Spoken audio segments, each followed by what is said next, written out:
नमस्कार दोस्तों, आज हम पढ़ने वाले हैं बूढ़ी काकी। बूढ़ी काकी के जो लेखक हैं मुंशी प्रेमचंद जी हैं। मुंशी प्रेमचंद जी की ये कहानी है बूढ़ी काकी। बूढ़ी काकी के मुख्य 4 पात्र हैं, जिसमें बूढ़ी काकी है, बुद्धिराम जिसका भतीजा है बूढ़ी काकी का, और बुद्धिराम की जो पत्नी रूपा है, और बुद्धिराम की जो बिटिया है लाडली है।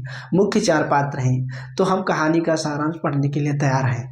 समझते हैं। बूढ़ी काकी जो है, बूढ़ी काकी अपनी पूरी जय जवाब अपने भतीजे को लिखा देती हैं, और अपने भतीजे को लिखाने के बाद वो सोचती होंगी कि हमको ये खाना दाना पानी अच्छे से देंगे, लेकिन इसका उल्टा हो जाता है।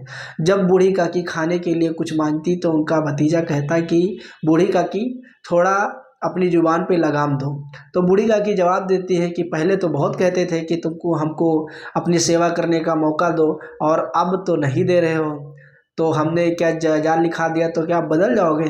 तो उसके पलट में कहता है, बुद्धिराम कहता है कि कौन बहुत ज़्यादा हमको जायजा लिखवा दिए हो, और वहाँ से चला जाता है। उसके बाद रूपा जो उनकी पत्नी है, उनके घर में कोई सामान मांगने वाला आ जाता है, और वो आपस में मिलजुल के बात करने लगते हैं।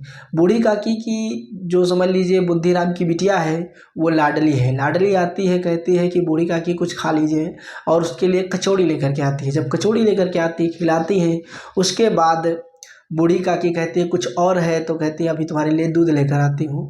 उसी समय बुद्धिराम का जो बेटा है उसकी शादी तय हो जाती है, और उनके घर शादी का फंक्शन होता है, लेकिन बूढ़ी काकी को वहाँ से बहुत दूर रखा जाता है। बुद्धिराम तो उसको एक कमरे में जाके बंद कर देते हैं, कहते हैं कि आप इसी जगह बैठे रहो, और बूढ़ी काकी उसी जगह पर पड़ी रहती है। बूढ़ी काकी मन में बहुत सोचते हैं कि हमने बहुत बुरा किया जो अपनी जायदाद इनको लिखा दी, और बुद्धिराम कहता है कि हमको कौन बहुत ज़्यादा जायदाद दे दी हो। लेकिन कहानी यही नहीं रुकी, कहानी आगे क्या होती है। बुद्धिराम के घर में शादी समारोह होता है, लेकिन बूढ़ी काकी को कोई ख्याल नहीं करता है, क्योंकि अब बूढ़ी काकी को कौन ख्याल करेगा, उनकी जायदाद सब ले ही चुके थे। शादी हो जाती है तो बूढ़ी काकी वहाँ पे जब रात हो जाती है, सारे बाराती चले जाते हैं, सारा काम हो जाता है, तो बूढ़ी काकी जहाँ पे जूठे पत्तल पड़े होते हैं वहीं पर बीन बीन के खाने लगते हैं। बुद्धिराम की पत्नी जो रूपा है, वो रात में उठकर जब देखती है तो आंखों से आंसू आ जाते हैं। और ये कहानी रही बूढ़ी काकी, जिसके लेखक मुंशी प्रेमचंद जी हैं। तो आप बताइएगा आपको ये कहानी कैसी लगी। जय हिंद, जय दोस्तों।